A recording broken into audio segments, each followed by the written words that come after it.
obviously a very tough encounter, and it felt an awful lot like Game 1, where we had a good lead, a healthy lead, and UP just fights. They fight back. They do the things that they do well. They hammer the offensive boards. They attack the rim. They did it again, and the game got close. And unlike Game 1, where UP players made big plays, I think in today's game it was more the Ateneo players that made the big plays down the stretch. And this series has the feeling that could happen every game. We never had a rhythm offensively. Tapos we started out slow. Siguro dapat mas learn kami na from start to finish. So ang ganito mga passing game, we need to start it strong, finish it strong. Interesting quotes there from Coach Tab and Coach Goldwyn. Bea's here now in her capacity as a UAP analyst. Pero grabe, sinabi ni Coach Tab, it was the Ateneo players who made the big plays in Game 2.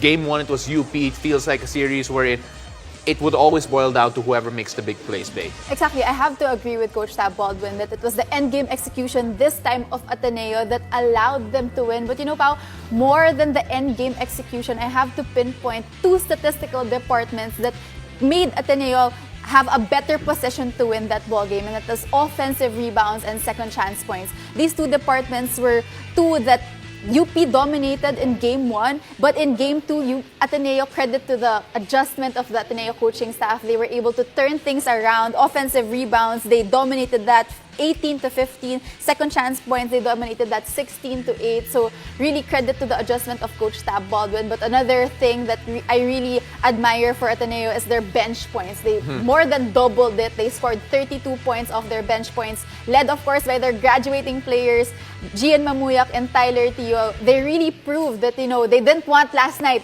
to be their last game of their UAAP career. Yeah. And what a way for Ateneo to extend it to a rubber match on Friday for game number 3. We saw a while ago in that highlight package that crucial turnover and the end of the inbound for UP. It felt like at the end, in the end game, the inexperience of a UP team that hasn't been in a one possession from a championship away situation did show. Do you feel that way as well, that the inexperience was there, evident at least at the end game in the Game 2?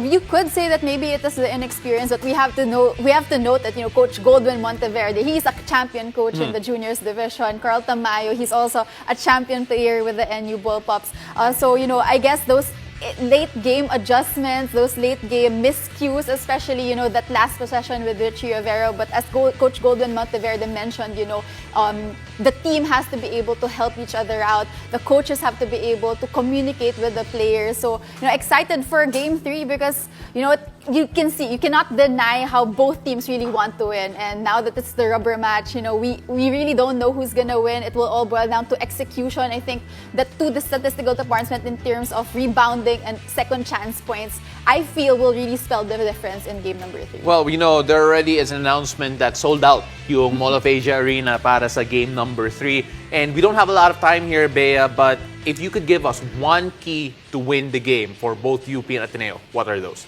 Well, for UP, definitely it's their offensive rebounds. I mean, one thing great about UP is that it's not just Carl Tamayo, it's not just Richie Rivera, but it's everyone gang rebounding with Diouf, with Xavier Lucero. That's what will make them win the ball game. For Ateneo, I think everyone's stepping up. Dave Ildefonso, after that, subpar Game 1, he came out really strong. The seniors really coming up big. And Gian Mamuyak and Tyler Tio will really spell the difference also for the Ateneo squad.